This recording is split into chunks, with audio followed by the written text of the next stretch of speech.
आ जाते हैं। आपको इम्पोर्टेंस पता चल गया होगा कि संडे को हम क्यों बुला रहे हैं, पता चल गया इम्पोर्टेंस। पढ़ने के लिए नहीं, आपके जीवन में कुछ बनने के लिए हम बुला रहे हैं। अगर बनने की इच्छा हो तो आप इस क्लास को ज्वाइन कीजिए, और नहीं तो केवल बोर्ड पास करने के लिए बहुत अच्छा है, हम भी पढ़ा दे रहे, उससे बोर्ड आप बहुत अच्छा से पास कर जाइएगा। चलिए एक एक लाइन को हम पढ़ेंगे। जीव विज्ञान सभी प्रकार के जीवन रचना एवं जैव प्रक्रमों का विज्ञान है।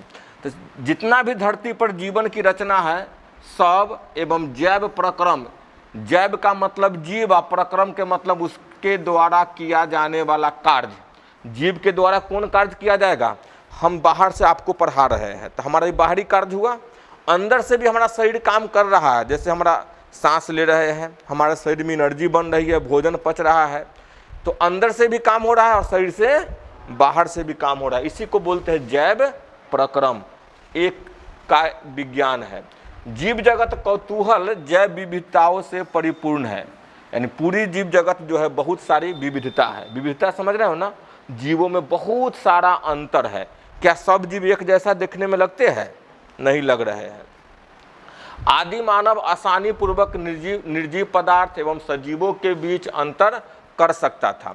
हमसे पुराना मानव, आदि मतलब क्या, सबसे पहला या पुराना, मानव मतलब मनुष्य, आसानी पूर्वक अंतर कर लिया था, किसमें, निर्जीव में और सजीव में अंतर कर लिया था। आदि मानव ने कुछ एक निर्जीव पदार्थ जैसे वायु, समुद्र, आग आदि तथा कुछ सजीव प्राणियों एवं पौधों में भेद किया था। इन सभी प्रकार के जीवित एवं जीवहीन स्वरूप में उन्होंने जो सर्व समान विशिष्टताएं पाई वे उनके द्वारा भय या दूर भागने के भाव पर आधारित थी। अब समझिए, इन्होंने जीवित या जीवहीन यानी सजीव या निर्जीव को जो अंतर किया था उससे क्या था, भय या दूर भागने के भाव थे। तो भय किससे था जी, आग से। भय किससे था, आग से भय था। तो उसके दूर भय या दूर भागने के भाव पर आधारित था। सजीवों का वर्णन जिसमें मानव भी शामिल है, मानव इतिहास में काफी बाद में प्रारंभ हुआ। जो समाज जीव विज्ञान की दृष्टि से मनोदभाव विज्ञान में संलग्न थे वे जैव वैज्ञानिक ज्ञान में सीमित प्रगति दर्ज कर सके। यानी शुरू से विज्ञान जो आदि मानव थे वह क्या किए, केवल सजीव और निर्जीव में थोड़ा बहुत अंतर स्पष्ट कर पाए थे। इसमें से कुछ नहीं आपको न याद करना है, ना हाईलाइट करना है, केवल पढ़ना है सब लाइन को, ठीक। इससे कहीं क्वेश्चन नहीं बन पाएगा। आगे के हम पैराग्राफ में चलते हैं। जीव स्वरूप के वर्गीकीय विज्ञान एवं स्मारकीय विवरण ने विस्तृत पहचान प्रणाली, नाम पद्धति तथा वर्गीकरण पद्धति की आवश्यकता प्रदान की है। कौन की है, वर्गीकीय यानी जीवों को वर्गीकरण करना, जीवों को उसके कुछ विशेष गुण के आधार पर वर्गीकरण करना, इसी को बोलते हैं वर्गीकीय विज्ञान। स्मारकीय विवरण और उस जीवों के पहचान के बाद जो विवरण स्मारकीय मतलब किसी भी रूप में हमारे यादों में है तब या कहीं लिखा हुआ है तब।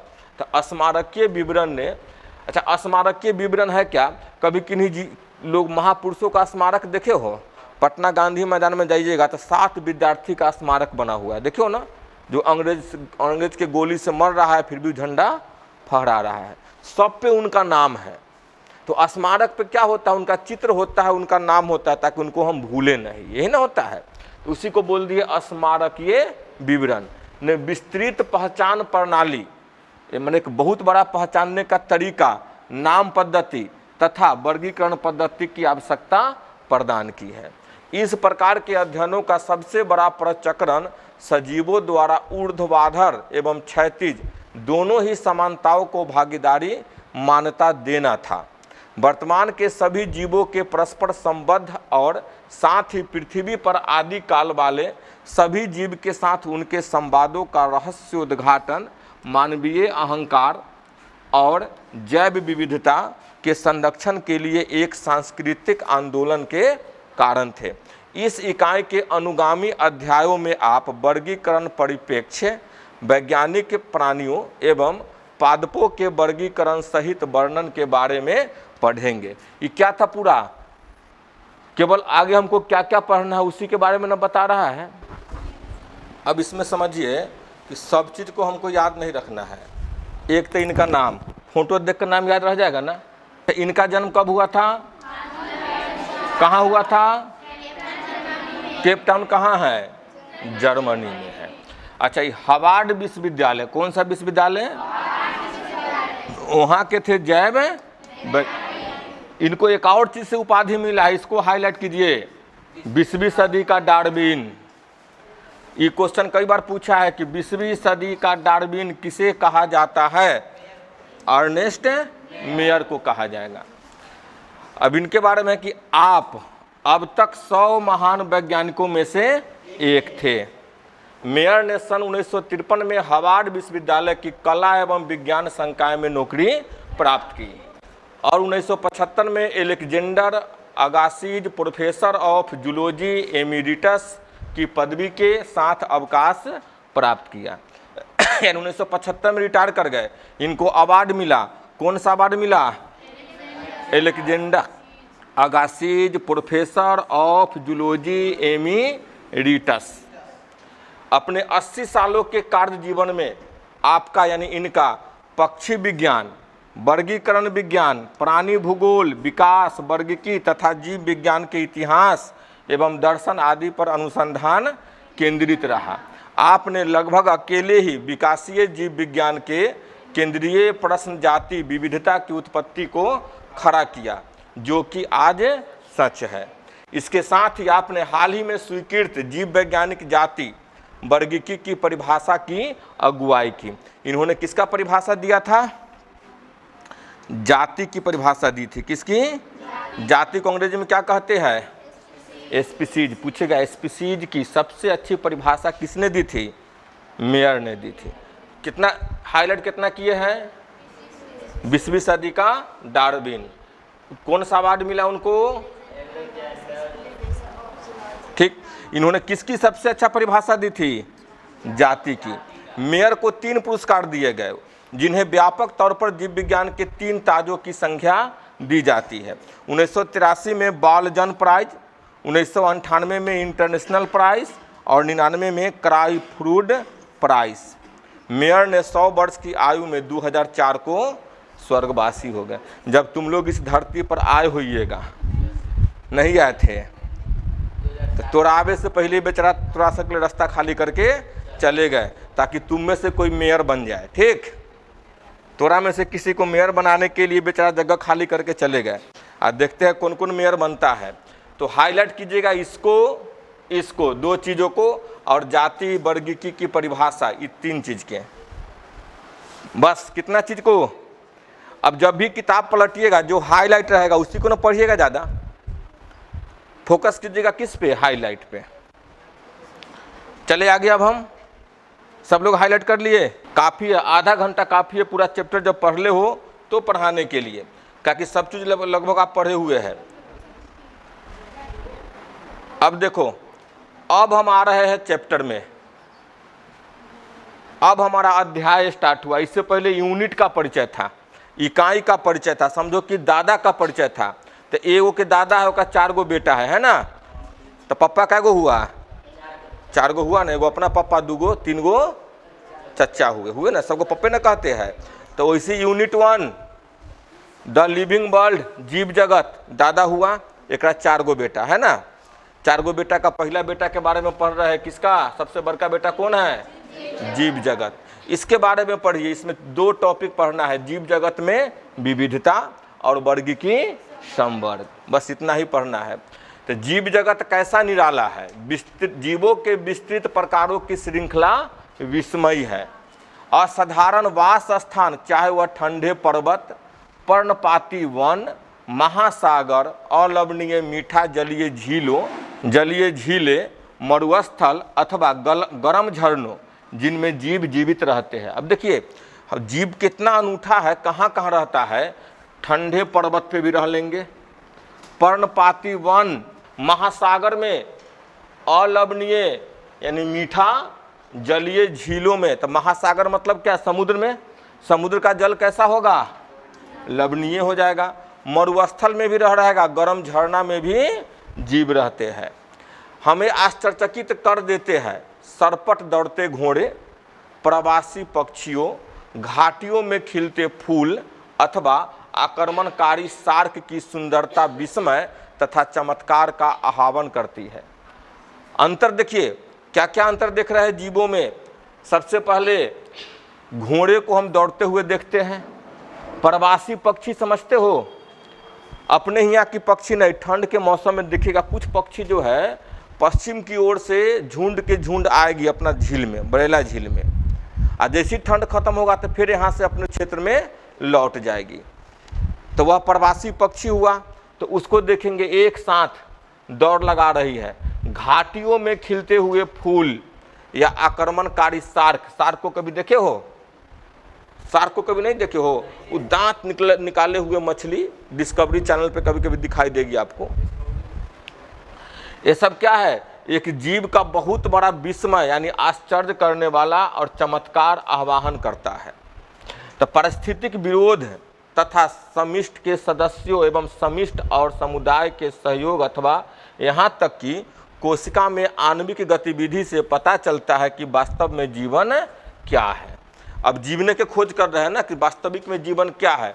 तो इस सब में जीवन है, दौड़ता घोड़ा में जीवन है, पक्षी में जीवन है, घाटियों में खिलते हुए फूल में जीवन है, शार्क में भी जीवन है। तो पारिस्थितिक विरोध, अब इसका मतलब समझिए, हमारे आसपास का वातावरण को हम पारिस्थितिक तंत्र कहते हैं। ठीक, वातावरण को तो हम कहते हैं आसपास के वातावरण जो भी है, सजीव और निर्जीव, हमारे शरीर के बाहर जितने भी चीज़ है वो हमारा वातावरण हुआ। अब वातावरण से हमारा संबंध जो होता है उसी को हम बोलते हैं पारिस्थितिक। जैसे अभी आप इस क्लास में बैठे हुए हो और ठंड का वातावरण अभी है, बाहर तो पूरी गर्मी है, एसी चल रहा है, तो क्या है? ठंड का माहौल है। तो अब जैसे ही एसी बंद हो जाएगा, बाहर धूप में चल जाओगे तो वातावरण क्या हो जाएगा? फिर गर्म हो जाएगा। ठंड में हमारा शरीर क्या रिएक्ट किया? अच्छा भी फील कर रहे हैं, पसीना नहीं निकल रहा है। जैसी गर्मी में जाओगे तो पसीना निकलने लगेगा। तो हमारे शरीर का वातावरण से जो संबंध होता है उसी को हम बोलते हैं पारिस्थितिक। अब पारिस्थितिक विरोध, अब आओ ठंडा, खूब ठंडा हो जाके थरथराने लगे तो विरोध हुआ कि नहीं हुआ? अभी ना ठंडा है ना गर्म है, बहुत अच्छा माहौल में हम लोग पढ़ रहे हैं। जब खूब ठंडा हो जाए तो पारिस्थितिक विरोध, खूब गर्मी हो जाए तो भी पारिस्थितिक विरोध। तो पारिस्थितिक विरोध का मतलब समझ गए? तो पारिस्थितिक विरोध तथा समष्टि के सदस्यों, अब इस वर्ड को समझिए, समष्टि हर समय आएगा। यहाँ पे जितने भी बच्चे हैं वो सब मिलकर सबको संख्या को गिनेंगे और सभी संख्या जैसे 150 हो गए लगभग, तो ये 150 क्या कहलाएगा? समष्टि। और इसमें से कोई एक, जैसे हम है तो हम क्या कहलाएंगे? इसके सदस्य। तो समष्टि के सदस्यों यानी पूरी आबादी में से सभी सदस्य। समष्टि मतलब एक आबादी, और समष्टि मिलकर बनाता है समुदाय। जैसे समझिए अपने यहाँ मानव की इस क्लासरूम के देखते हैं, इसमें मनुष्य की आबादी कितनी है? 150। इसमें छिपकली होगी, दीवार पे होगी ना, छिपकली को गिनोगे तो 2-4 गो निकल जाएगा। चींटी के गिनेंगे तो 400-500 लगभग निकल जाएगा। तो यह समष्टि हो गया किसकी? मानव की। इस समष्टि किसकी हो गई? तो छिपकली की समष्टि में कितनी संख्या? चींटी की समष्टि में कितनी संख्या? सब मिलकर क्या बनाया? समुदाय। क्या बनाया? सब मिलकर एक साथ क्या बनाए हम लोग? समुदाय बनाए। तो समष्टि समुदाय समझ में आ गया? में सहयोग अथवा यहाँ तक कि कोशिका में आणविक गतिविधि से पता चलता है कि वास्तव में जीवन क्या है। तो सब जीव एक दूसरे को या तो विरोध करेंगे या तो सपोर्ट करेंगे, है ना? करेंगे। तो हम है यहाँ पे और हम गाय को पाले हुए हैं, तो गाय क्या करती है? हमारी सपोर्ट करती है, लाभ पहुँचाती है। और सांप आ जाएगा तो क्या करेगा? नुकसान पहुँचाएगा, काट लेगा तो विष छोड़ देगा हमारे अंदर। तो सांप नुकसान पहुँचाएगा, वो भी एक जीव है ना, और गाय हमारे लिए लाभ पहुँचाती है। तो पारिस्थितिक में सांप भी है और गाय भी है, तो दोनों में क्या है? एक विरोधी है और एक सपोर्टर है। समझ गए हमारा? तो जितने भी सदस्य है, समष्टि है, समुदाय है, सहयोग अथवा यहाँ तक कि कोशिका में आणविक गतिविधि से पता चलता है कि वास्तव में जीवन क्या है। तो हम जीवने की खोज कर रहे हैं, इस पर कोई हाईलाइट नहीं कीजिए, केवल समझिएगा इसको। इस प्रश्न में दो निर्विवाद प्रश्न है। पहला तकनीकी है कि जीव और निर्जीव क्या है। पहला प्रश्न क्या आता है, जीव तथा निर्जीव क्या है, इसका उत्तर खोजने का प्रयत्न करता है। तथा दूसरा प्रश्न दार्शनिक है, जो यह जानने का प्रयत्न करता है कि जीवन का उद्देश्य क्या है। वैज्ञानिक होने के नाते हम दूसरे प्रश्न का उत्तर देने का प्रयास नहीं करेंगे, हम इस विषय पर चिंतन करेंगे कि जीव क्या है। हमको क्या प्रश्न निकल कर आया कि जीव, बहुत सारे जीवों की चर्चा किए, घोड़ा को देखे, शार्क को देखे, समष्टि को देखे, उसमें समुदाय को देखे, समष्टि के सदस्य को देखे। अब समझे कि सब में सजीव भी है और निर्जीव भी है, तो वास्तविक में जीव है क्या। तो अब जीव इसी को खोज करते हैं। तो 1.1 टॉपिक अब स्टार्ट होता है हमारा जीव जगत में विविधता। यदि आप अपने आसपास देखें तो आप जीवों की बहुत सारी किस्में देखेंगे। अगर एक किस्में गमले में उगने वाले पौधे, कोई दिक्कत समझने में, कीट, पक्षी, पालतू अथवा अन्य प्राणी एवं पौधे हो सकती है। बहुत से ऐसे जीव भी होते हैं जिन्हें आप आंखों की सहायता से नहीं देख सकते हैं, लेकिन आपके आसपास ही है। यदि आप अपने अवलोकन के क्षेत्र को बढ़ाते हैं तो आपको विविधता की एक बहुत बड़ी श्रृंखला दिखाई पड़ेगी। स्पष्टतः यदि आप किसी सघन वन में जाए तो आपको जीवों की बहुत बड़ी संख्या तथा उनकी कई किस्में दिखाई पड़ेगी। इस लाइन को समझ रहे हो ना? इसको समझने में कोई दिक्कत, कोई क्वेश्चन नहीं, केवल समझ को बढ़ाते चलिए। प्रत्येक प्रकार के पौधे, जंतु अथवा जीव जो आप देखते हैं किसी एक जाति, जाति का अंग्रेजी में क्या लिखा हुआ है, स्पीशीज का प्रतीक है। यानी जितने भी जंतु को हम देखते हैं, जो भी जीव को देखते हैं, प्रत्येक किसी न किसी एक जाति के प्रतीक है। तो अब तक ज्ञात वर्णित स्पीशीज की संख्या लगभग 1.7 मिलियन से 1.8 मिलियन तक हो सकती है। इसे ही हम जैविक विविधता या पृथ्वी पर स्थित जीवों की संख्या तथा प्रकार कहते हैं। हाईलाइट यही होगा, जाति 1.7 से 1.8 मिलियन, इसी को जैविक विविधता या पृथ्वी पर जीवों की संख्या तथा प्रकार कहते हैं। यहाँ से क्वेश्चन बनेगा अब आपका। हमको सब चीज पढ़ना नहीं है।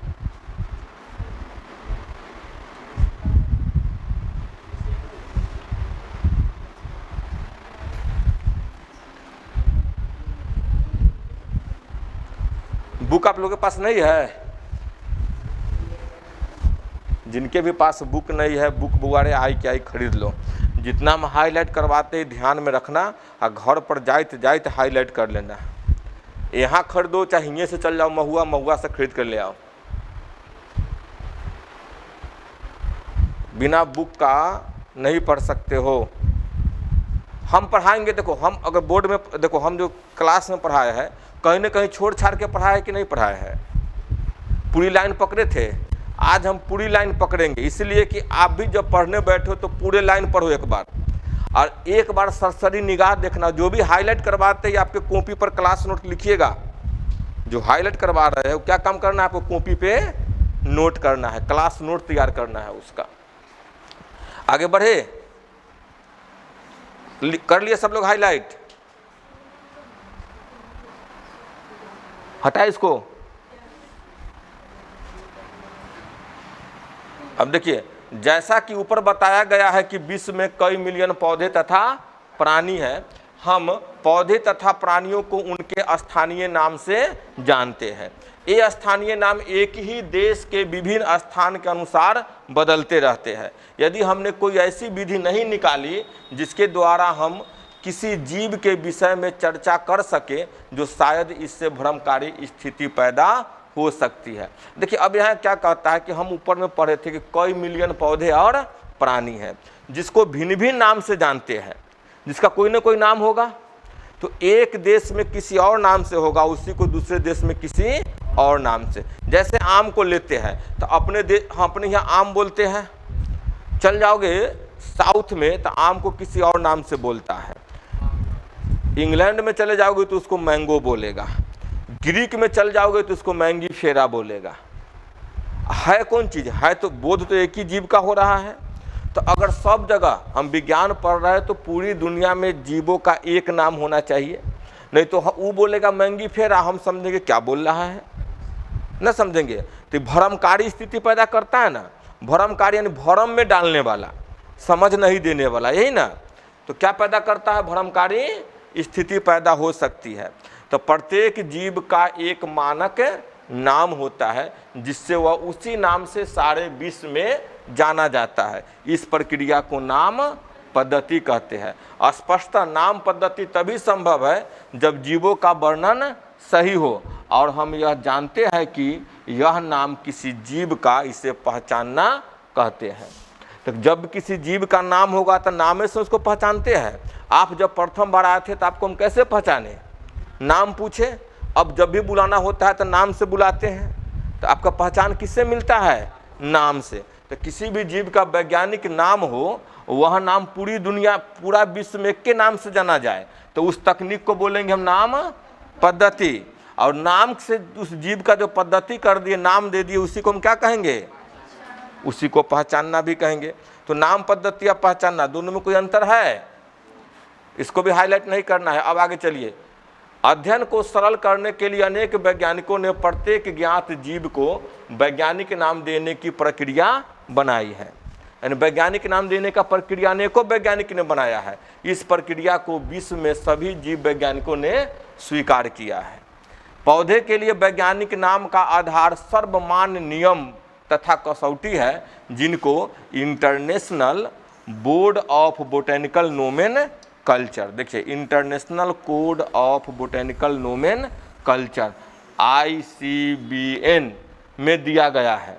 आप पूछ सकते हैं कि प्राणियों का नामकरण कैसे किया जाता है, तो प्राणी वर्गीकी विदों ने international code of zoological नोमेन culture ICZN बनाया है। दोनों को हाईलाइट कीजिए। पौधे के लिए क्या बनाया है, ICBN, और जंतुओं के लिए क्या बनाया है, ICZN। एक बार पूछा था नीट में कि ICZN का पूरा नाम क्या है, यहाँ से पूछा था ICZN का पूरा नाम क्या है।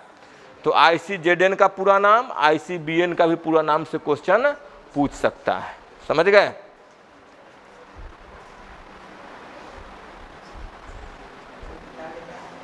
दुनिया के सब वैज्ञानिक पादपों के लिए ICBN और जंतुओं के लिए ICZN, एक संस्था है जो नामकरण करती है। वैज्ञानिक नाम की यह गारंटी है कि प्रत्येक जीव का एक ही नाम रहे। यानी वैज्ञानिक नामकरण की गारंटी क्या है कि किसी भी जीव का एक के नाम रहेगा। क्लास में जब आते हो तो 2 बच्चा 3 बच्चा एक नाम का निकल जाता है ना, वैसा जीवों का वर्गीकरण में नहीं होगा। कोई भी जीव का एक ही नाम रहेगा। फिर नया जीव जब खोज होगा तो उसका दूसरा नाम होगा, कभी एक नाम रिपीट नहीं होती है। किसी भी जीव के वर्णन से विश्व में किसी भी भाग में लोग एक ही नाम बता सके। तो वैज्ञानिक नामकरण का क्या महत्व है, तो जब उस जीव का वर्णन किया जाता है, एक के नाम हो, उस नाम से विश्व के किसी भी भाग में, दुनिया के कोई भी कोना में जाओ, लोग वह नाम को बता सके और समझ सके। वे यह भी सुनिश्चित करते हैं कि एक ही नाम किसी दूसरे ज्ञात जीव का नहीं हो। यानी एक के नाम एक जीव का हो, दूसरे नाम ज्ञात न हो। तो जीव विज्ञानी ज्ञात जीवों के वैज्ञानिक नाम देने के लिए सार्वजनिक मान्य नियमों का पालन करते हैं। प्रत्येक नाम के 2 घटक होते हैं। अब यहाँ ये सार्वजनिक नियम क्या है, तो नियम को हम हाईलाइट करेंगे। यहाँ प्रत्येक नाम के कितने घटक हैं, 2 घटक है। पहला वंश नाम और दूसरा जाति संकेत पद। तो वंश नाम को कहते हैं जीनस, क्या बोलेंगे, और जाति संकेत पद को बोलते हैं स्पीशीज। यानी पहला नाम क्या होना चाहिए, जीनस, दूसरा क्या होगा, स्पीशीज। समझ गए, जीनस और स्पीशीज। अब आइए, इस प्रणाली को जिसमें दो नाम के दो घटक होते हैं उसे द्विपद नाम पद्धति कहते हैं। हाईलाइट कर लिए, जो हम बॉक्स घेरेंगे वो हाईलाइट होना चाहिए। और है, इस नामकरण प्रणाली को कैरोलस लिनियस ने सुझाया था। तो अब यहाँ से कई क्वेश्चन बन जाएगा यहाँ से कि द्विपद नामकरण पद्धति किसने दिया था? Carolus Carolus. कितने पद होते हैं? पहला पद क्या होता है, दूसरा पद क्या होता है? ठीक है, रट्टा मारने की आवश्यकता नहीं ना है, रट्टा तो मारना ही नहीं है, रट्टा मारोगे तो कभी क्वेश्चन नहीं बना पाओगे, बिना रट्टा मार ले इसको पढ़ो। आगे देखेंगे, इसका उपयोग सारे विश्व के जीव विज्ञानी करते हैं। दो शब्दों वाली नामकरण प्रणाली बहुत सुविधाजनक है। आओ आपको आम के उदाहरण द्वारा वैज्ञानिक नाम देने की विधि को समझाए। आम का वैज्ञानिक नाम मैंजीफेरा इंडिका है। आम को कहीं पे है ना, इस पूरे लाइन को हाईलाइट करेंगे। आम का वैज्ञानिक नाम क्या है? मैंजीफेरा इंडिका है। अब आप यह देख सकते हैं कि यह नाम कैसे द्विपद है। इस नाम में मैंजीफेरा वंश नाम, जबकि इंडिका एक विशिष्ट स्पीसीज अथवा जाति संकेत पद है। नाम पद्धति के अन्य सार्वजनिक नियम निम्नलिखित है। इसको हाईलाइट करेंगे। आम का वैज्ञानिक नाम मैंजीफेरा इंडिका। मैंजीफेरा क्या है? वंश नाम। इंडिका क्या है? एक विशिष्ट स्पीसीज है। एक पन्ना खत्म हुआ कि नहीं हुआ? एक पन्ना खत्म होने गया? काय पन्ना है ये है, तुरंते खत्म हो जाएगा पूरा चैप्टर। जैविक नाम प्रायः लैटिन भाषा में होते हैं। कौन भाषा में होते हैं रे? एगो लड़का था, पहला हम पढ़ा रहे थे, ओकरा से हम पूछे खड़ा करके, रे बताओ तो वैज्ञानिक नामकरण का नियम क्या है? तो बोला वैज्ञानिक, जैसे बोला है ना कि जैविक नाम प्रायः लैटिन भाषा में होते हैं। तो उसको लैटिन समझ में आ रहा था कि नहीं आ रहा था जी? हम बोले कि रे लैटिन है कि लैट्रिन है? तो देखे ऊपर लिख लेता लैट्रिन। इसको अर्थे बदल दिया ना, देश की भाषा को ले गया गंदगी चीजों में ले गया ना, मल में ले गया। तो आप लोग इस लैट्रिन को मत बोलिएगा, ठीक है? क्या बोलेंगे? लैटिन भाषा में होते हैं। तो लैटिन भाषा जब भी देखिएगा तो कंप्यूटर पर लिखल रहेगा तो थोड़ा सा तिरछा अक्षर में लिखल रहता है। तो जहाँ भी छपाई तिरछा लिखल रहेगा ना, समझिए वो कैसा है? लैटिन भाषा में है। इसका उद्भव चाहे कहीं से भी हुआ हो, यानी उसकी उत्पत्ति किसी भी देश में हुआ है, लेकिन इन्हें लैटिनीकरण अथवा इन्हें लैटिन भाषा का व्युत्पन्न समझा जाता है। चूंकि कार्लोस लिनियस ग्रीक के थे, ग्रीक में कौन भाषा? लैटिन भाषा। हमारा भारत में कौन भाषा? भारत में लैटिन भाषा है। हम लोग कौन भाषा में बातचीत करते हैं? भाषा हमारा हिंदी है ना, तो हम इसको पढ़ भी रहे हैं। मैंजीफेरा इंडिका को हम लोग लिपि हिंदी में, लिपि देवनागरी का हिंदी में बोल रहे हैं, लेकिन भाषा कौन है? वो लैटिन है। मैंजीफेरा कौन भाषा? लैटिन भाषा है। तो इसको लैटिन भाषा में होते हैं, तिरछे लिखे जाते हैं, उत्पन्न चाहे कहीं से भी हो, लेकिन उसको लैटिनीकरण होना आवश्यक है, तभी माना जाएगा कि वो वैज्ञानिक नाम है, नहीं तो नहीं माना जाएगा। जैविक नाम में पहला शब्द वंश नाम होता है, जबकि दूसरा शब्द जाति संकेत पद होता है। दो नियम को देखें, ये नियम पूरा याद होना चाहिए, ये भी नियम को याद होना चाहिए, पूरा ये भी नियम याद होना चाहिए, इससे बहुत क्वेश्चन बनता है। अब देखिए तीसरा रूल है, जैविक नाम को जब हाथ से लिखते हैं तो दोनों शब्दों को अलग अलग रेखांकित अथवा छपाई में तिरछा लिखना चाहिए, एकदम नियम है। छपा होगा तो कैसा छपा होना चाहिए? तिरछा। अगर हम हाथ से लिखते हैं तो देखिए मैंजी फेरा है ना, एक नीचे अंडरलाइन हुआ, और इंडिका दोनों अलग अलग लेकिन अंडर लाइन होना चाहिए। अंग्रेजी में भी लिखेंगे, क्योंकि लिखा जाएगा किस में जी, मैंजीफेरा इंडिका। एक और नियम है, चौथा, समझ गए, अलग अलग और अंडर लाइन। हम एक साथ नहीं लिख सकते हैं इसे, मैंजीफेरा इंडिका ऐसे लिख सकते हैं, गलत हो जाएगा। तो पहला अक्षर जो वंश नाम को बताता है बड़े अक्षर में होना चाहिए। देखिए कैपिटल अक्षर में है एम, हमेशा पहला अक्षर किसमें होना चाहिए, कैपिटल में होना चाहिए, जबकि जाति संकेत पद में छोटा अक्षर होना चाहिए। तो मैंजीफेरा इंडिका के उदाहरण से इसकी व्याख्या कर सकते हैं। तो नामकरण के 3 रूल को समझ गए हम लोग। नामकरण का 3 रूल्स आप देखें कि सबसे पहले हम लिखेंगे, पहला अक्षर जो होता है वह होता है जीनस। क्या होता है, दूसरा अक्षर होता है वह होता है स्पीसीज। यह कहीं से भी हुआ है, लेकिन भाषा कैसा होता है इसका, भाषा होता है लैटिन।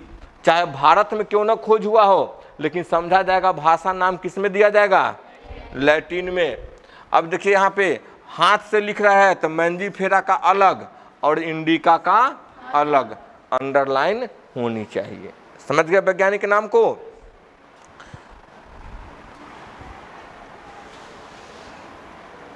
अब देखिए जाति संकेत पद के बाद जैविक नाम के अंत में लेखक का नाम भी लिख सकते हैं। जैसे मैंजीफेरा इंडिका है, उसका अंतिम में लेखक का नाम लिख दिए तो कितना पद हो गया, 3। इसे लेखक का नाम को संक्षेप में लिखा जाता है। जैसे मैंजीफेरा इंडिका लीन, लीन का मतलब लीनियस, तो क्या पद हो गया, 1 2। इसका अर्थ है कि सबसे पहले स्पीसीज का वर्णन लिनियस ने किया था। अच्छा यहाँ छुपा लिया, यहाँ पद हो गया 1 2 3, तो इसको बोलेंगे त्रिपद नामाकरण पद्धति, त्रिपद नामाकरण पद्धति। लेकिन यहाँ पे छुप गया है, जाओगे ऑनर्स में वहाँ पे पढ़ना है।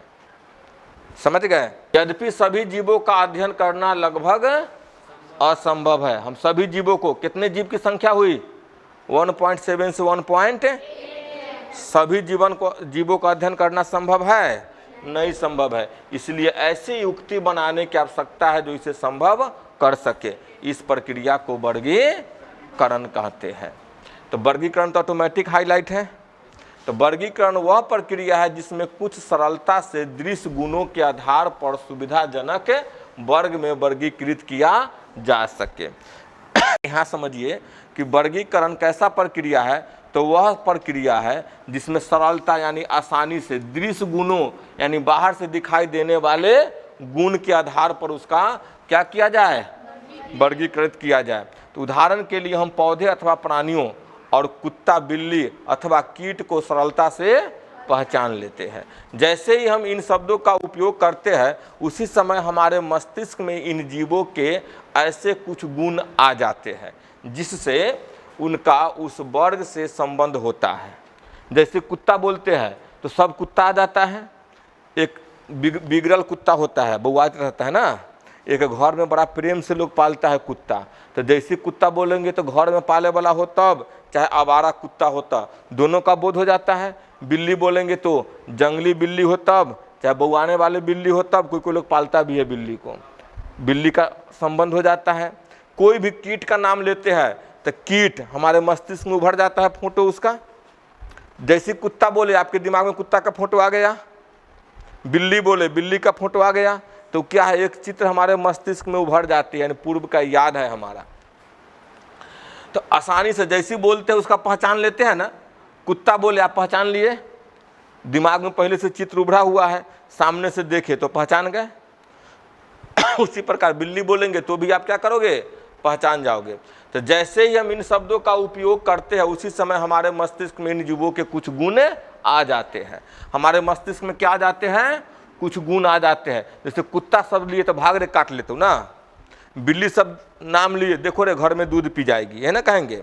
कीट पतंग का नाम लिए तो कीट पतंग में एक मधुमक्खी भी आएगी तो उसको छत्ता पे होता है, उसका गुण है नहीं आता, छत्ता है हमको क्या देती है, मधु देती है, और ढेला मारते हैं तो फुला देती है ना, करती है।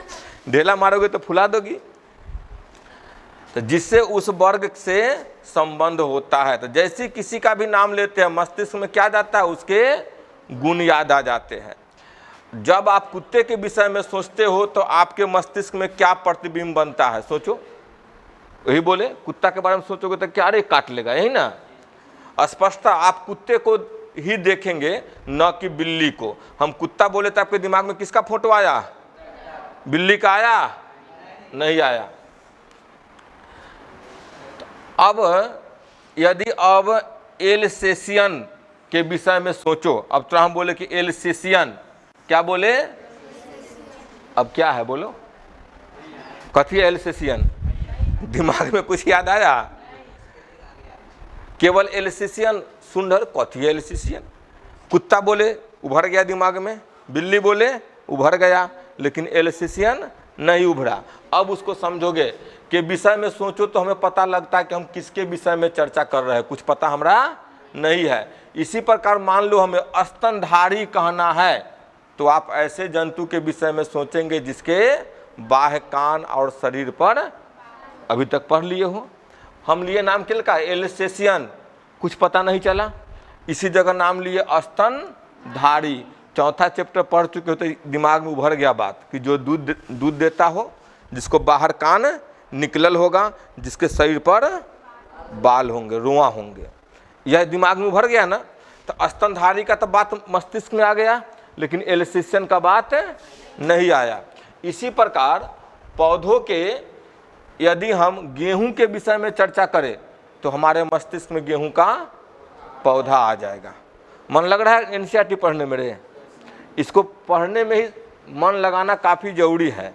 जब समझ में आएगा तो खूब मन लगेगा, कहानी की तरह समझ में लगेगा, जैसे लगता है नोवेल पढ़ रहे हैं। इसके बाद कुछ रहस्य छुपा हुआ है, कुछ रहस्य छुपा हुआ है। अगर तनका सानी बाउंस किया तो अरे बेकार किताब है, फेंक देना पड़ेगा। लेकिन इस चीज़ों को समझोगे तो फिर किताब से हटोगे नहीं। जो हम पढ़ा रहे हैं तुमको, फिर घर पे जाके पढ़ना और कुछ नया सीखोगे। लोग कहते हैं कि एनसीईआरटी पुस्तक को जितने बार पढ़ते हैं उतनी नई चीज़ों को सीखने मिलता है। कम से कम हम तो 100-150 बार पढ़ रहे होंगे, तो हमको भी हर बार नया कुछ ना कुछ सब सीखने को मिल जाता है। तो जितना बार पढ़ोगे नया चीज़ सीखोगे इसमें। तो गेहूं के विषय में क्या हुआ, मस्तिष्क में क्या गया?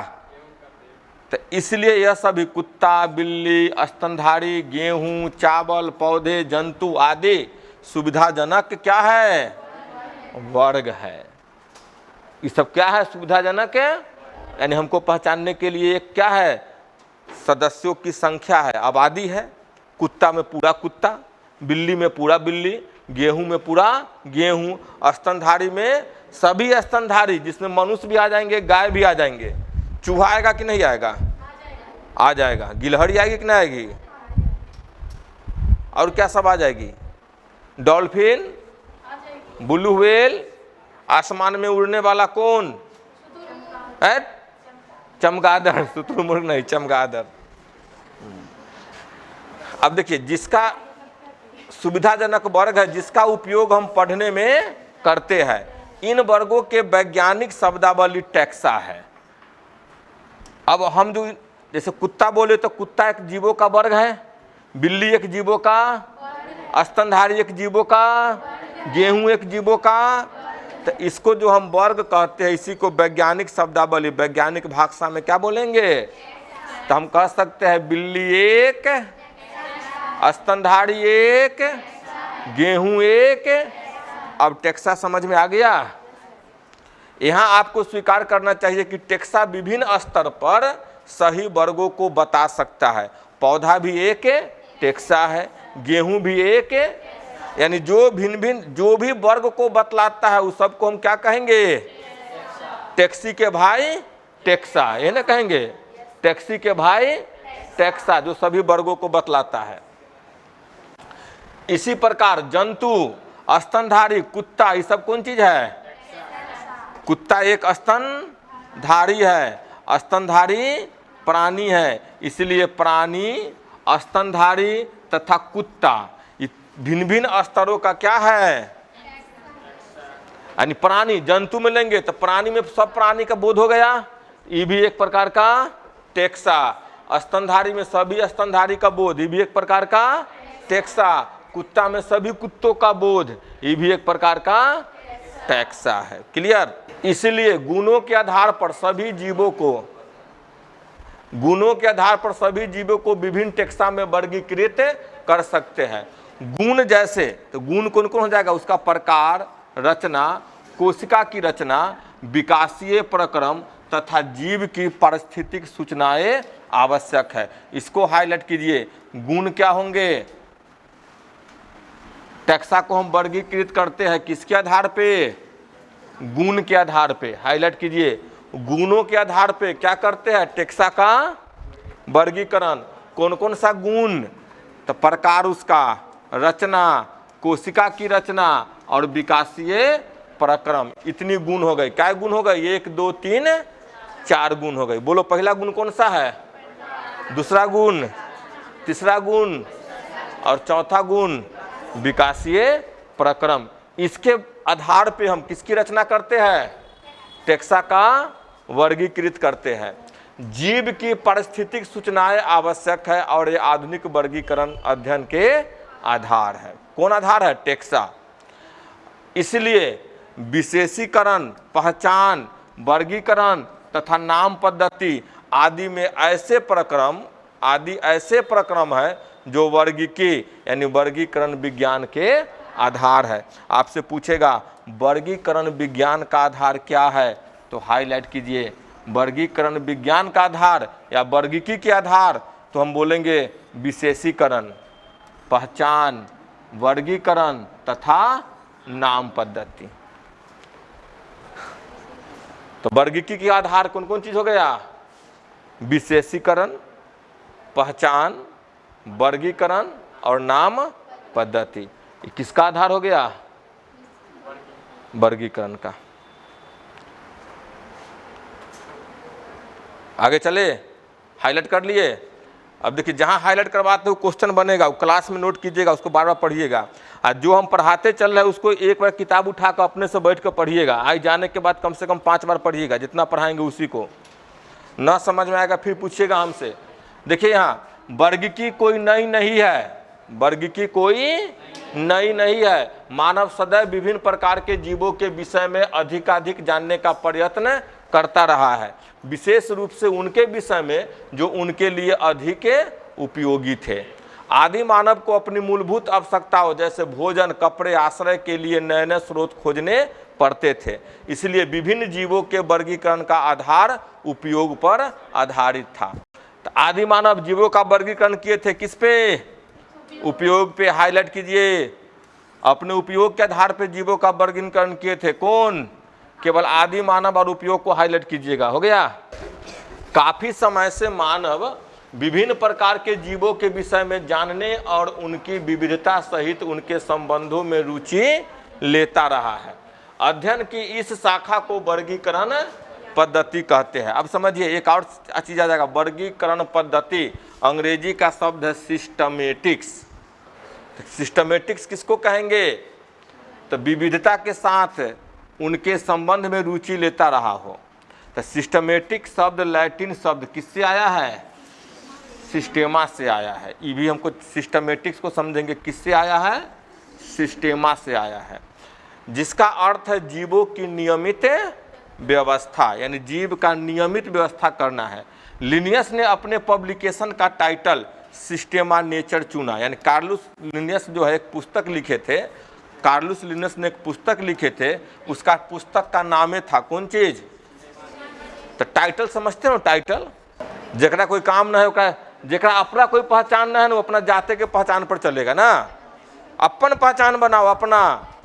मेरी पहचान अपनी होनी चाहिए, ऐसी सोचो कि लोग मुझसे पहचाने, न कि हमारा जाति से पहचाने। ठीक? आ जाति कहियो कामों नहीं देगा, आपका काम देगा जैया वो भूख से मरेगा। रे कोई यादव जो लिख रहा है दैया के पास 1 रुपया न हो कमाने खटाने के लिए, उसको भूखे मर रहा हो, खाली यादव का चंदा मांगने जाएगा, भीख मांगने जाए तो देगा भीख?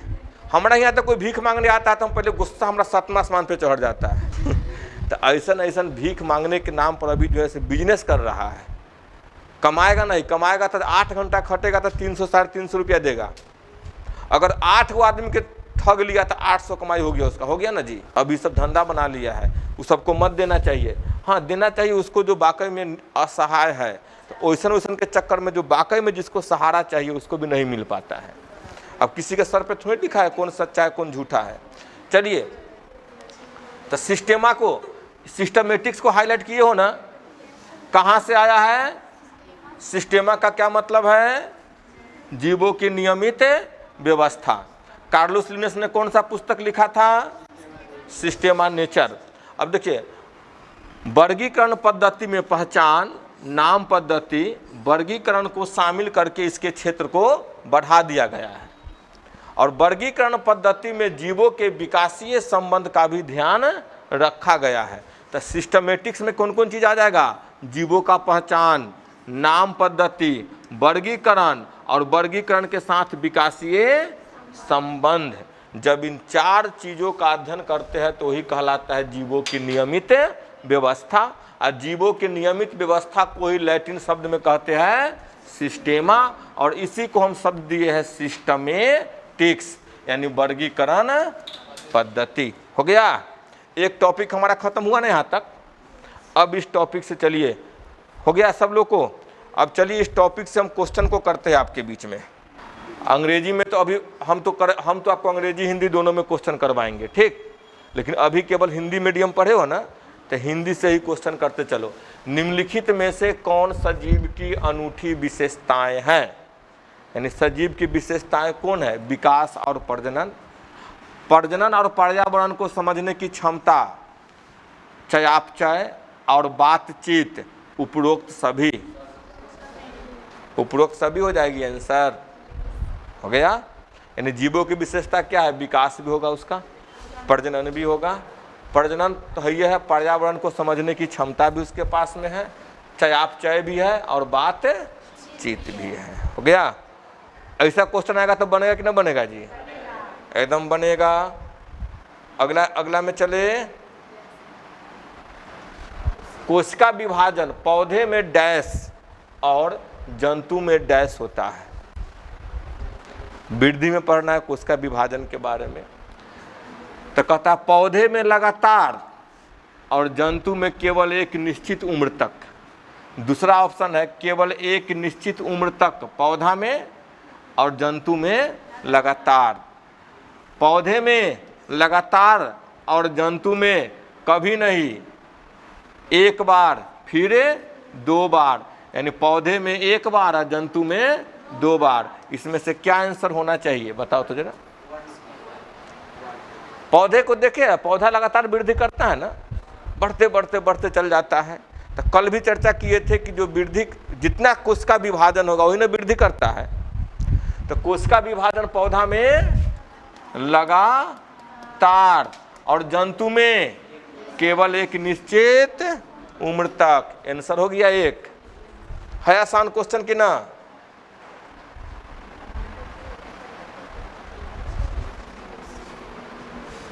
अब इसमें से देखिए एक ऐसा टाइप भी क्वेश्चन रहेगा। एक कोशिकीय जीवों में वृद्धि और प्रजनन के संबंध में निम्नलिखित सत्य हो सकते हैं। 3 गो दिया है, स्टेटमेंट है, 3 गो कथन है। अब इसमें से A, B, C, D को चुनना है। पहला कथन है वृद्धि और प्रजनन समावेशी घटनाएं हैं। पीछे से कौन है? एक कोशिकीय जीव कोशिका विभाजन द्वारा बढ़ते हैं और दोनों ही विशिष्ट है। 3 स्टेटमेंट दे दिया आपको। अब बताओ केवल 1 सही है, केवल 2 सही है, 1 और दोनों सही है, केवल 3 सही है। इस प्रकार का क्वेश्चन कब रहता है पता है? ऐसा क्वेश्चन जब बीपीएससी बनाती है ना क्वेश्चन, इस टाइप का क्वेश्चन बनाती है, स्टेटमेंट टाइप क्वेश्चन बनाती है। थोड़ा सा सोचने पे हमको मजबूर करता है ये प्रश्न। सब लोग A, B, C, D क्या किसके साथ जाओगे? अपने अपने दिमाग में सोचो, गलत हुए या सही हुए। आपका 4 नंबर आया कि 5 नंबर गया? आएगा तो 4 नंबर, जाएगा तो 5 नंबर। सोच के चलो 5 नंबर कैसे रे? 4 गो हमारा आता ना, 1 गो गवा दिए तो कितना खत्म हो गया? हम 1 नहीं माइनस गिनेंगे, माइनस कितना गिनेंगे? 5। यानी 4 आता एगो हम एक 4 आता उसको मिस कर दिए, हमारा पास में 1 रुपया है वो भी खत्म हो गया, तो कितना खत्म हुआ हमको। तो अब एक क्वेश्चन आप सही किए तो आपको नंबर कितना मिला, और गलत किए तो कितना माइनस हो गया। तो गलत करने का चांस है नहीं है इसमें। हम क्वेश्चन कभी गलत कर न समझ में आता है तो छोड़ देते हैं। तो सब लोग अपना मन में सोचो, ए के साथ गए, बी के साथ गए, सी के साथ गए, डी के साथ गए, या पास हो गए। सोच लिए सब लोग, सोच लिए क्या करना है से। अब मने मने काउंटिंग करना कि तुम क्या हुए, 4 रुपया कमाया कि 5 रुपया गवा दिया, कि न हम कमाए न गवाए, बैठल रह गए। सोच लिए सब लोग।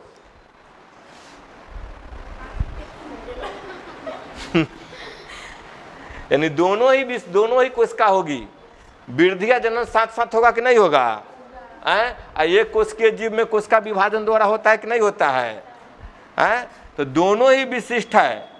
आंसर क्या हो गया, दोनों ही, माने जीवों की दोनों गुण क्या है, विशिष्ट है। सी में था 1 और 2 दोनों सही है। तो 1 और 2 दोनों सही होगा तो क्या तीसरा गलत कह सकते हैं हम, नहीं ना कह सकते हैं। ये दोनों तो सही है, लेकिन तीसरा उसी दोनों के बारे में बतला रहा है ना। देखो क्वेश्चन कितना कंफ्यूज कराता है, देख लिए ना। रे पीछे वाला गेट खोला, सब शांति से आकर पीछे बैठेगा, तब तक पढ़ाया है इसको।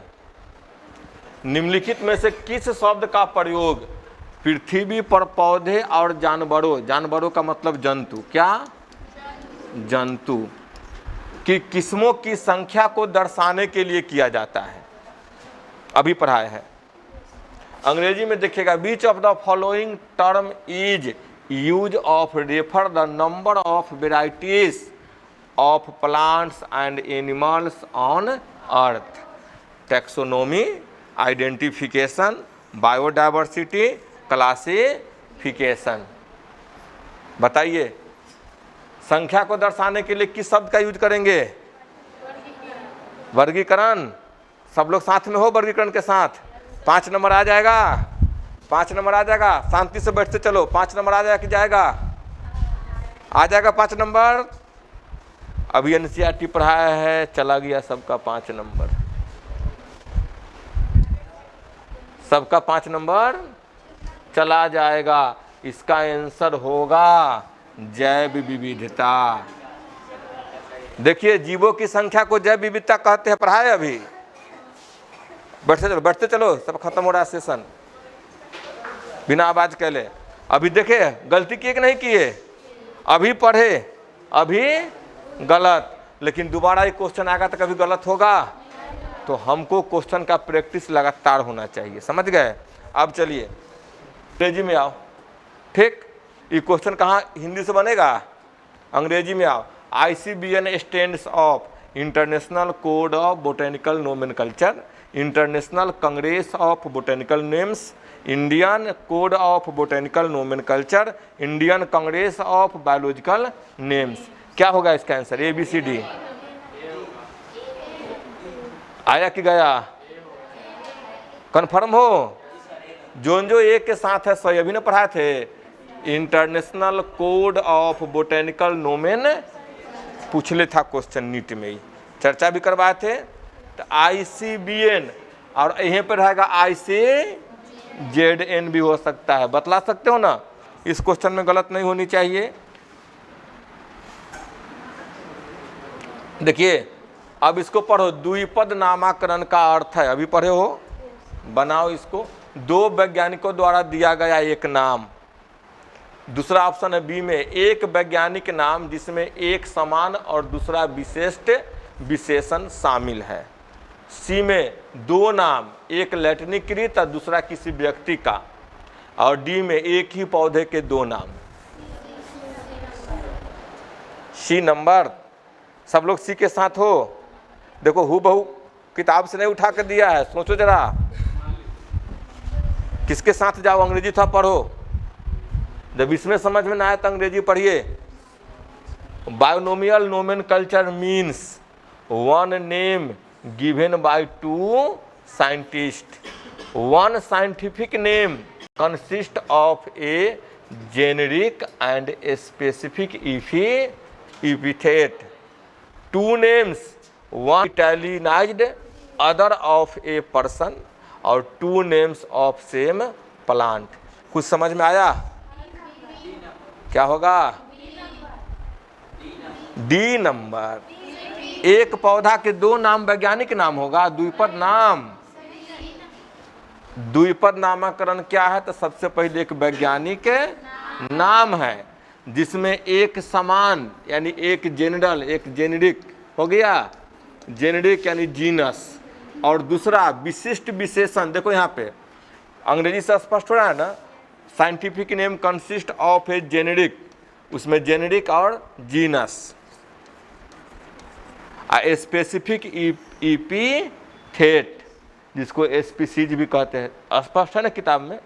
तो आंसर कौन सा हो जाएगा? बी नंबर हो जाएगा। बन रहा है। मुद्रित वैज्ञानिक नामों में केवल डैश बड़े अक्षर में लिखा जाता है।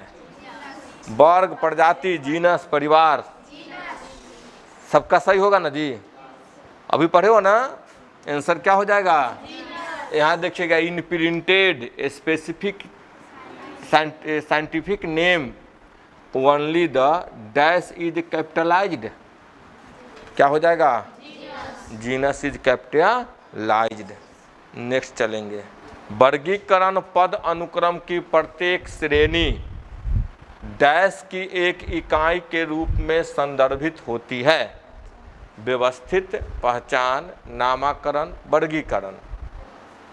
यहाँ पे देखेंगे, each category of taxonomic hierarchy refer to as a unit of dash, unit of systematics, unit of identification, unit of nomenclature या यूनिट ऑफ क्लासिफिकेशन। क्या होगा? सिस्टमेटिक शब्द जहाँ भी आएंगे तो इसके साथ रिलेशन, इवोल्यूशनरी रिलेशनशिप यानी विकासीय संबंध। कौन सा संबंध? विकासीय संबंध होना चाहिए। इसमें कहीं है विकासीय संबंध की चर्चा? तो ये नहीं होगा। अब बता कौन होगा? नामकरण। यो ना होता। अब बकरी के दूगो बच्चा, पाठी चाहे खस्सी, कोई लगे निकालो इसमें से। अरे बुक्का कहीं के वर्गीकरण। कहते हैं वर्गीकरण पद अनुक्रम की प्रत्येक श्रेणी। तो प्रत्येक श्रेणी क्या बनाता है जी? तो वर्गीकरण की एक इकाई है। प्रत्येक श्रेणी क्या है? वर्गीकरण की एक, जैसे पढ़े थे एस, जी, फॉक, डी, भी, फाई, किंग। तो क्या है? वर्गीकरण का प्रत्येक क्या है? एक इकाई ना हुआ, तो एक इकाई के रूप में संदर्भित होती है। हो गया है। क्वेश्चन आसान नहीं है, नीट का क्वेश्चन कंफ्यूज करता है। अगर इतना आसान होता तो सब न पास कर जाता।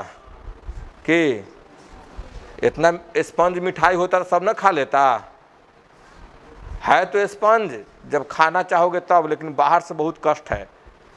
समझो तो कांटों भरी रास्ता है, आग भरी रास्ता है, कांटों पर भी चलना है, आग पर भी चलना है, और पत्थर पर भी चलना है, बर्फ पर भी चलना है। इतना से चलकर पार कर जाओ, तब आगे स्पंज है तो बीच में लटक कर मर जाओ। ये न होता है। कोटा को कहा जाता है सुसाइडल सिटी। मालूम है? सबसे अधिक सुसाइड जो होती है वह कोटा शहर में ही होती है। क्यों होती है पता है? बच्चे के यहाँ 70%, 80%, 85% नंबर आ गए। अब बच्चा के फुल कॉन्फिडेंस हो गया कि अब तो हमारा इतना नंबर बोर्ड में आ गया है, हम तब इंजीनियरिंग कंप्लीट कर लेंगे, मेडिकल कंप्लीट कर लेंगे। चला जाता है कोटा में, एक एक कोचिंग का फीस 4 लाख 5 लाख है। 2 साल की पढ़ाई में वो गार्जियन उसको ज़मीन बेचकर 10 लाख रुपया दे देते हैं, फिर भी उससे नहीं निकलता है। तब कहता है कि अब हम क्या करें, 10 लाख हमने बर्बाद कर चुका है, पिताजी हमारी ज़मीन बेच चुके हैं। अब घर पर जाएंगे तो मुंह दिखाने लायक हम नहीं है। एक बार तो एक लड़की के पिताजी लाने गए, बेटा छोड़ो कोई टेंशन नहीं है, चलो आओ फिर दोबारा तैयारी करना। बड़ी मेहनत की थी। उसके पिताजी आए, ट्रेन पर आए, उसको पूरा मूड बना ली थी कि नहीं हम घर पे चल जाएंगे, वो से बैठ कर तैयारी करेंगे। जैसे पिताजी उसके स्टेशन पे आए, तब वो लड़की को फ़ोन किया, बेटा सामान पैकिंग करो हम आ रहे हैं। पिताजी जैसे स्टेशन पर आए ऐसे उस लड़की के दिमाग में कुछ हलचल चलने लगी। ओह पिताजी को हम क्या मुंह दिखाए। बड़ा आशा से उन्होंने अपनी गाढ़ी कमाई से हमको पढ़ाया था। जैसे उसके पिताजी स्टेशन से आ रहे तो उसके दिमाग में कुछ चलने लगी। उसने पेपर निकाला, बड़ा खूबसूरत एक लेटर पापा के नाम से लिख रहा है कि आदरणीय पिताजी, सादर प्रणाम। आप जिस समय ये पत्र पढ़ रहे होंगे, हो सकता है मैं उस समय दुनिया में न रहूं। इतनी भावुक उसने लेटर लिखी थी। आपने अपने जीवन की गाढ़ी कमाई हमारी पढ़ाई में लगाया। मैंने बहुत प्रयत्न किया, मैंने बहुत प्रयास किया इंजीनियरिंग के कंपटीशन को निकालने के लिए। पापा मैंने दिन रात मेहनत किया। जब मैं घर से आया था तो गोलू की यादें बहुत आ रही थी। 2 दिन तो गोलू की याद में मैं सो नहीं पाई। यानी अपने भाई के बारे में कह रहा था। घर पर थे तो बड़ा अच्छा उससे मार पीट शैतानी किया करते थे। जब मैं यहाँ आया तो उसकी तस्वीरें मैं बहुत रोती थी। फिर भी मैंने आपकी कमाई जो हमारे कोचिंग में लग चुकी थी, मुझे वो याद आया। धीरे धीरे मैंने गोलू को भूल कर 10 घंटा पढ़ाई किया, 12 घंटा पढ़ाई किया, 16 घंटा पढ़ाई किया। मैंने अपने तरफ से कोई कमी नहीं की। लेकिन सॉरी पापा, मैंने आपके सपने को पूरा नहीं कर पाया, मुझे माफ़ कीजिएगा। अगले जन्म में आपको हमारे जैसे बदनसीब बेटी न मिले। और अंतिम में इतना ही लिख कर उसके पिताजी जैसे नीचे आए, ऊपर वो खिड़की से कूद गई। उसके पिताजी सीढ़ी से ऊपर चढ़ रहे हैं, देखो रे कोई गिर गया रे, कोई कूद गया रे। जैसे उसके रूम में जाते हैं तो रूम खुला है, खिड़की खुला है, देखते हैं पीछे की ओर उनकी बेटी गिरी हुई है। जब लेटर देखते हैं समझ सकते उस पिताजी पर क्या गुजरा होगा। तो सुसाइडल सिटी उसको ऐसे ही नहीं कहा जाता। कब कठिन मेहनत के बाद भी जब बच्चे को नहीं निकल पाता है वहाँ पे, तब वह पूरा क्या हो जाता है, कहो तो डीमोटिवेट हो जाता है। सुसाइड, बहुत अधिक सुसाइड होता है, इसलिए उसको सुसाइडल सिटी कहते हैं। अब जो है से क्या किया है इस बार सरकार, क्या करवाई है, जितना हॉस्टल्स है सबके बाहर जाली लगा दिया है। इस बार फोटो कल देख रहे थे कि कोई कूदे नहीं, कूद कर कोई मर जान को छोड़े नहीं। तो बहुत मेहनत करने के बाद भी बहुत बच्चों का नहीं होता है। आज जीवन में जरूरी नहीं है कि सबको मेडिकल ही मिल जाए, सबको इंजीनियरिंग ही मिल जाए। प्रयास करनी चाहिए। और कभी भी जीवन से तो बैर करनी नहीं चाहिए। बहुत मेहनत के बाद हमको जीवन मिलता है। हो सकता है आप जिस चीज़ के लिए तैयारी की हो आप उसका लिए नहीं, आपको उससे अच्छा कहीं और ऑप्शन हो। कोई एक चीज़ छूट जाता है तो समझिए कि इससे अच्छा चीज़ हमारे आगे रास्ते पे इंतजार कर रहा है। यह जीवन में हमेशा दूसरा ऑप्शन को लेकर चलिएगा। अब बताओ सिस्टमेटिक से क्या तात्पर्य है? पौधे और जानवरों की पहचान तथा वर्गीकरण। पौधे और जानवरों की नामकरण और पहचान, जीवों के प्रकार की विविधता और उनके संबंध, और विभिन्न प्रकार के जीव और उनका वर्गीकरण। बताओ कौन शब्द आया? सिस्टमेटिक्स। सिस्टमेटिक्स में हाईलाइट करवाए थे। अंतिम लाइन क्या था?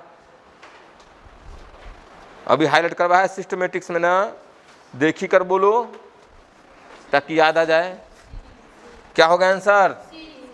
उनके संबंध। जहां पे भी संबंध आ जाए क्या समझेंगे? सिस्टमेटिक्स है। आगे चले।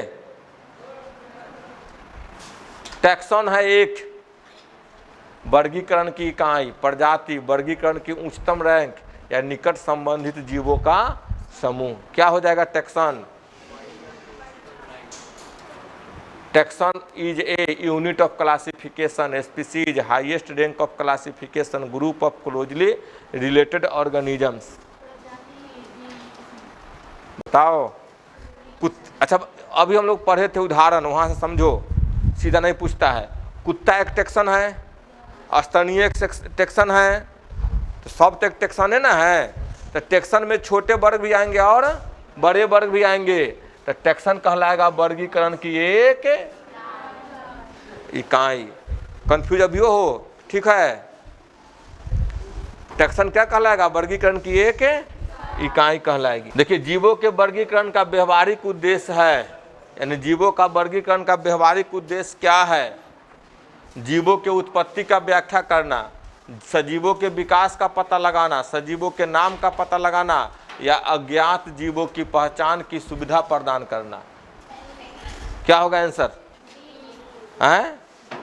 डी हो जाएगा ना? सब लोग इसके साथ हो ना? कोई दिक्कत? निम्नलिखित में से कौन सा जीवन की विशेषता नहीं है? प्रजनन, जटिल रासायनिक संगठन, पर्यावरण परिवर्तन के प्रति अनुकूलन या कोशिकाओं से ऊतकों तक भेदभाव। क्या होगा? देखो रे, प्रजनन तो गुण है, जटिल रासायनिक संगठन भी गुण है, पर्यावरण के प्रति अनुकूलन भी लिखाले हैं, तो कोशिकाओं से ऊतक तक का भेदभाव, यानी कोशिका स्तर के भी जीव है, ऊतक स्तर के भी अलग जीव है ना? सब स्तर के जीव होते हैं। तो डी नंबर जो है विशेषता नहीं है, किसका? जीव की। किसकी विशेषता नहीं है? जीव की विशेषता नहीं है।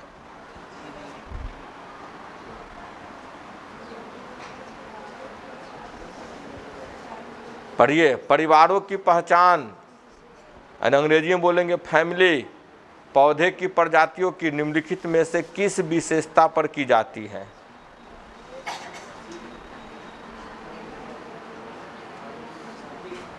एकदम शुरू में स्टार्ट किए थे।